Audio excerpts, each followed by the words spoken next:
In this tutorial in Cyberlink PowerDirector, we'd like to show you some tips for customizing your PowerDirector Workspace. This allows you to take the major panels of PowerDirector and move them around.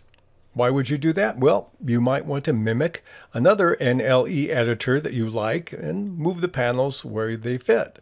Or you might just like to experiment and find something that works better with your editing style or your workflow. I have the general default here where we have the preview screen in the upper right, we have the timeline at the bottom, and then we have our library room, which can contain everything from media to special effects to titles to particles on the upper left panel. What would it be like if I were to move some of these things around? What I'm going to do first of all is activate another panel that you normally don't see on the default. I'm going to click on the view and click on the one that says Show Library Preview window.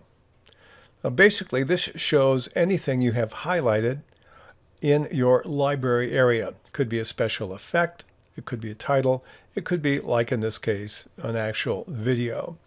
So let's assume I want to move all these around and change the look and feel to fit. Now when it comes to either the library preview or the general preview, the timeline preview I'll call it, you have the option of clicking on the icon at the lower right. It's the box with the arrow pointing to the upper right. It says undock. So I click on that, it will take it and it will undock that unit. And so I can move it around anywhere I want. I can resize it to some degree. The resizing is limited. It does have a minimum.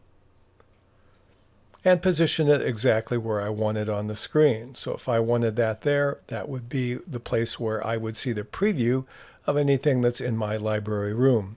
Same thing for my general preview screen. I'll click on this and undock it. And now I can take this and move it and reposition it anywhere I like. So that gives me an option of doing all those things. Now if we're working on your entire desktop, it's really nice.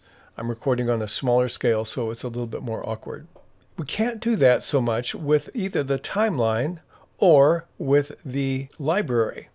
Now I'm going to minimize these completely by clicking on the little icon, the flat line, the third one from the right in the upper right corner, and it makes it disappear. I'll tell you where it goes in a moment, but we'll make these disappear. And now I have my timeline and I have my library area, but I don't see that little icon. All I need to do is be in the area I want to affect, right-click on it, and choose Dock Undock. It's content sensitive. It says Library window here, so now my library area is undocked. And then I'll right-click on the timeline someplace and choose Dock Undock Timeline window, and now that is changed. So now I can take these and move them around. If I want my content to be on the lower right rather than the upper left, I can do that. I can change my timeline itself and adjust it here. Let's assume I want to do something with the other two windows. But where did they go? I don't see them. How do I get them back? If you click up next to your name, you're going to see some boxes. And these will appear whenever you have a window that's been totally minimized. I click on this and now it tells me these are the two windows that are minimized. Let's take the timeline preview. And I'm going to take this and move this. Maybe I'd like to try working with it on the left side. Let's click on the other one and take the library preview. Now you can leave these totally minimized all you want. It doesn't matter. Now there's a certain size I can shrink this to, but you see it won't go smaller than that. So that's my limitation.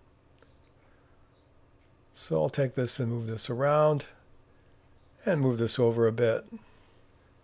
And that gives me the best balance of everything I have. Again, you can tweak these. Now, once you're working like this in your project, it will stay this way. If I close the project down and open a new project, when I open the new project, it's going to take the same look and feel. So it's independent of the projects. And it remembers what it was the last time you used PowerDirector. So if you get a style that you like, all you have to do is not touch the windows, and they'll stay the same no matter what project you happen to be editing.